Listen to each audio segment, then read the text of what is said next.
Pernah nggak kamu berpikir, kenapa ada orang yang gajinya cuma UMR tapi bisa punya tabungan puluhan juta? Sementara ada yang gajinya belasan juta tapi selalu kehabisan uang sebelum akhir bulan. Anehnya, semakin besar gaji seseorang, belum tentu semakin kaya. Bahkan banyak orang yang setiap tahun naik gaji, tapi kondisi keuangannya tetap sama. Kenapa hal ini bisa terjadi? Jawabannya mungkin lebih sederhana dari yang kamu kira.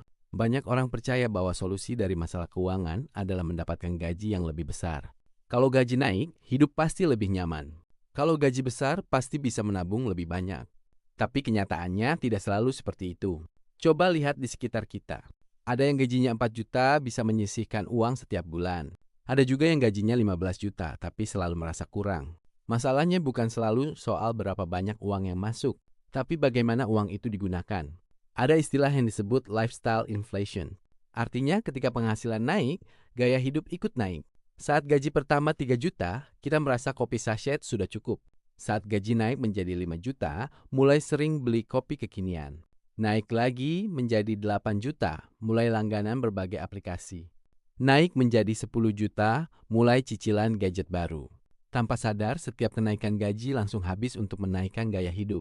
Akibatnya, meskipun penghasilan bertambah, uang yang tersisa tetap sama, atau bahkan lebih sedikit dari sebelumnya. Perbedaan terbesar antara orang yang membangun kekayaan dan yang tidak adalah cara mereka menggunakan uang. Sebagian orang menggunakan uang tambahan untuk membeli barang yang nilainya turun. Misalnya gadget, pakaian, atau barang konsumtif lainnya. Sementara orang yang fokus membangun kekayaan sering menggunakan sebagian uangnya untuk membeli aset. Aset adalah sesuatu yang berpotensi menghasilkan uang atau bertambah nilainya di masa depan. Tidak harus rumah atau saham. Bisa juga keterampilan baru, pendidikan, atau usaha kecil yang menghasilkan. Banyak orang berpikir menjadi kaya harus dimulai dengan uang yang besar. Padahal seringkali yang membuat seseorang berhasil adalah kebiasaan kecil yang dilakukan terus-menerus. Misalnya menyisihkan Rp10.000 per hari. Kelihatannya kecil, tapi dalam setahun jumlahnya lebih dari 3 juta rupiah. Bukan soal nominalnya. Yang penting adalah membangun kebiasaan mengelola uang. Karena kebiasaan kecil yang dilakukan setiap hari akan menghasilkan perubahan besar dalam jangka panjang. Jadi alasan banyak orang tetap tidak kaya meskipun gajinya naik bukan karena mereka kurang menghasilkan uang. Seringkali masalahnya adalah pengeluaran yang ikut naik lebih cepat daripada penghasilannya. Semakin besar penghasilan, semakin penting untuk mengendalikan gaya hidup.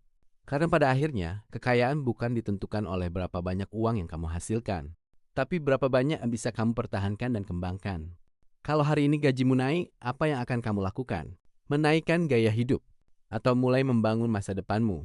Tulis pendapatmu di kolom komentar.